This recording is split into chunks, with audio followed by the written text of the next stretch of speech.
माँ तारिणी काहींकी पथर पाल्टी गले। माँ तारिणी पुरीरू घटगाँ आसिबा कारण कौन? घटगाँर नामकरण केमिति भावरे होइथिला? आसंतु जानिबा संपूर्ण सत्यतार कहानी।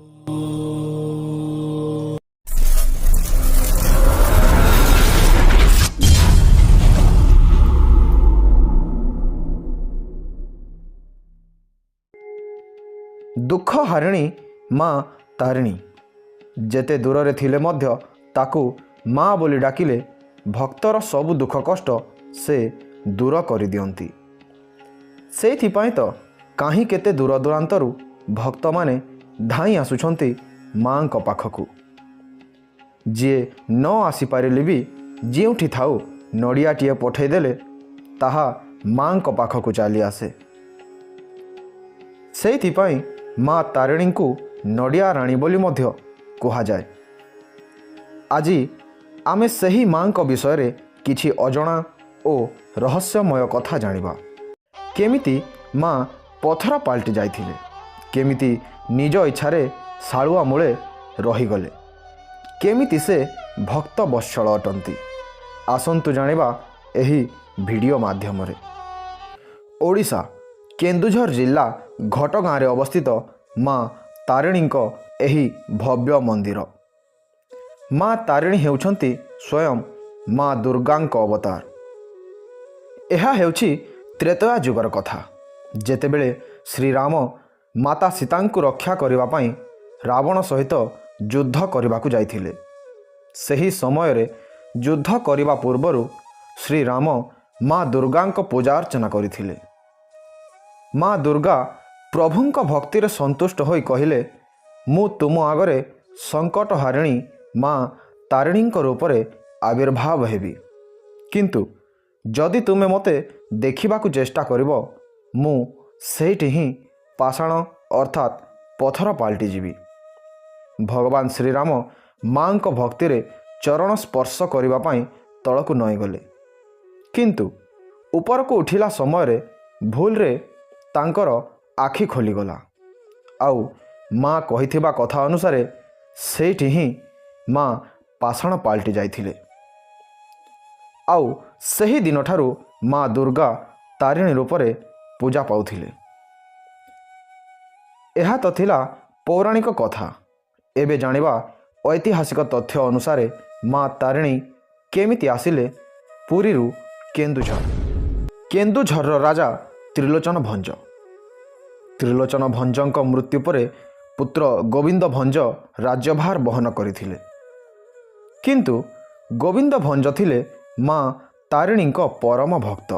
से चाहुथिले माँ तारिणी को केन्दुझर को आनिबा पई, किंतु राज्यभार रो व्यस्त बहुलता पई एहा तांको पई संभव होई पारु नथिला। एइथिपई राजा गोविंद भंज अत्यंत दुखित थिले। दिने पुरीर राजा पुरुषोत्तम देव राजा गोविंद भंजंकु डाकरा देले।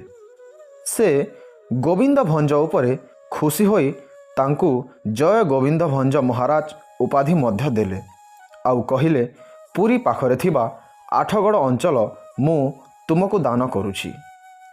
गोविंद भंज किंतु प्रतिवाद रे कहिले, महाराज मते देबाकु चाहुछंती जदि कांचीरु आनिथिबा माँ तारिणी को दियंतु। मु माँ को मो सहित केन्दुझर नहीं जावाकु चाहूँगी। राजा पुरुषोत्तम देव कहिले, हे राजन, माँ तारिणी हेउछंती पाताली।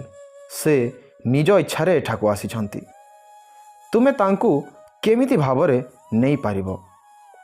एहा सुनी गोविंद भंज दुखरे भांगी पड़िले। आउ माँ तारिणी को पाखकु जाई तांकर दुख जणाई तांकु पूजा अर्चना कले। सही दिन राति रे माँ तारिणी राजा पुरुषोत्तम देवंक स्वप्न रे आसंती। आउ कहंती, राजा गोविंद हेउछि मोर परम भक्त। मु ता सहित केन्दुझर जीवी। तुमे ताकू अनुमति दियो। पर सकाळे पुणी थरे राजा पुरुषोत्तम देव राजा गोविंद भंजंकु डाकरा दियंती। आउ कहंती, हे राजा गोविंद, तुमे महान ଧନ୍ୟ ତୁମ ଜୀବନ। ମା ତାରିଣୀ ନିଜେ ତୁମ ସହିତ ଯିବା ପାଇଁ ଇଚ୍ଛା ପ୍ରକାଶ କରିଛନ୍ତି। ଏବେ ତୁମେ ମା ତାରିଣୀଙ୍କୁ ହସ ଖୁସିରେ ତୁମ ସହିତ ନେଇଯାଇପାରିବ। ଏହା ଶୁଣି ଗୋବିନ୍ଦ ଭଞ୍ଜ ଅତ୍ୟନ୍ତ ଖୁସି ହୋଇଯାଆନ୍ତି, କିନ୍ତୁ ମନେ ମନେ ଭାବନ୍ତି ଯେ ମାଙ୍କୁ କେମିତି ଭାବରେ ନେବି। ଏହାର ଉତ୍ତର ପାଇବା ପାଇଁ ସେ ମା ତାରିଣୀଙ୍କ ପାଖକୁ ଯାଆନ୍ତି ଆଉ ପୂଜା କରନ୍ତି। ସେହି ସମୟରେ ଶୂନ୍ୟବାଣୀ ହୁଏ। ମା କହନ୍ତି, ଶୁଣ ଗୋବିନ୍ଦ, ମୁଁ ଯେମିତି କାଞ୍ଚିରୁ ପୁରୀକୁ ଆସିଥିଲି ସେମିତି ହିଁ ତୋ ସହିତ କେନ୍ଦୁଝର ଯିବି। ତୁ ଆଗେ ଆଗେ ଯାଉଥିବୁ, ମୁଁ ପଛରେ ଘୋଡ଼ା ଉପରେ ବସି ଆସୁଥିବି। କିନ୍ତୁ ତୁ ପଛକୁ ବୁଲି ମୋତେ ଦେଖିବୁ ନାହିଁ, ନଚେତ୍ ମୁଁ ସେଇଠି ହିଁ ପାଷାଣ ପାଲଟିଯିବି। ମୋ ପାଉଁଜିର ଶବ୍ଦ ଶୁଣି ଜାଣିବୁ ମୁଁ ତୋ ପଛେ ପଛେ ଆସୁଛି ବୋଲି। ଏସବୁ ଶୁଣି ଗୋବିନ୍ଦ ଭଞ୍ଜ ପ୍ରସ୍ତୁତ କଲେ ମାଙ୍କୁ ନେବା ପାଇଁ। ରାଜା ଆଗରେ ଆଗରେ ଯାଉଥାନ୍ତି ଆଉ ମା ପଛେ ପଛେ ଆସୁଥାନ୍ତି।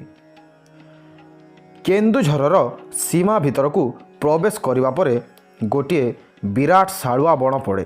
ସେଠାରେ ମା ତାରିଣୀ ରାଜାଙ୍କୁ ପରୀକ୍ଷା କରନ୍ତି ଆଉ ପାଉଁଜି ଶବ୍ଦକୁ ବନ୍ଦ କରିଦିଅନ୍ତି। ରାଜା କିନ୍ତୁ ପାଉଁଜିର ଶବ୍ଦ ଶୁଣି ନ ପାରିବାରୁ ବ୍ୟସ୍ତ ହୋଇପଡ଼ିଲେ। ନିଜକୁ ଅଟକାଇ ପାରିଲେ ନାହିଁ ଆଉ ସେ ପଛକୁ ଚାହିଁଦେଲେ। ମା ତାରିଣୀ ପୂର୍ବରୁ କହିଥିବା କଥା ଅନୁସାରେ ସେ ଶାଳୁଆ ବଣ ମଧ୍ୟରେ ହିଁ ପଥର ପାଲଟିଗଲେ ଆଉ ମା ଶୂନ୍ୟବାଣୀ କରି କହିଲେ, ରାଜା, ତୁ ମୋ ମାୟାକୁ ବୁଝି ନ ପାରି ପଛକୁ ଚାହିଁଦେଲୁ। ଆଜିଠୁ ମୋତେ ଏହି ଶାଳ ଗଛ ମୂଳରେ ହିଁ ପୂଜା କରିବୁ। ଆଉ ସେହି ଦିନଠାରୁ ଆଜି ପର୍ଯ୍ୟନ୍ତ ମା ତାରିଣୀ ସେହି ଶାଳୁଆ ମୂଳେ ବସି ସାରା ଜଗତର ଦୁଃଖ ହରଣ କରୁଛି। ଏବେ ଜାଣିବା ଘଟଗାଁର ନାମକରଣ କେମିତି ହେଲା। ସେହି ଶାଳବଣ ଜଙ୍ଗଲ ଭିତରେ ମା ତାରିଣୀଙ୍କୁ କୌଣସି ବ୍ରାହ୍ମଣ ନୁହେଁ ଆଦିବାସୀ ସମ୍ପ୍ରଦାୟର ଦେହୁରୀମାନେ ପୂଜା ଅର୍ଚ୍ଚନା କରୁଥିଲେ। କିନ୍ତୁ ଯେତେବେଳେ ସେମାନଙ୍କ ଘରେ କେହି ମୃତ୍ୟୁବରଣ କରୁଥିଲା କିମ୍ବା ଜନ୍ମଗ୍ରହଣ କରୁଥିଲା, ମାଙ୍କ ପୂଜା ଅର୍ଚ୍ଚନାରେ ବାଧା ସୃଷ୍ଟି ହେଉଥିଲା। ଘନ ଜଙ୍ଗଲରେ ମାଙ୍କ ପୂଜା ଅର୍ଚ୍ଚନା ପାଇଁ ଅନ୍ୟ କେହି ନଥିବାରୁ ରାଜା ମଧ୍ୟ ଚିନ୍ତିତ ହେଉଥିଲେ। ମା ଭକ୍ତଙ୍କ କଷ୍ଟ ବୁଝିପାରି ରାଜାଙ୍କୁ ଆଦେଶ ଦେଲେ ଯେ ଗୋଟିଏ ମାଟି ଘଟରେ ଗୋଘୃତ୍ୟ ପୂର୍ଣ୍ଣ କରି ମୋ ଆସ୍ଥା ନିକଟରେ ଥିବା କୁସୁମ ଡାଳରେ ବାନ୍ଧିଦିଅ।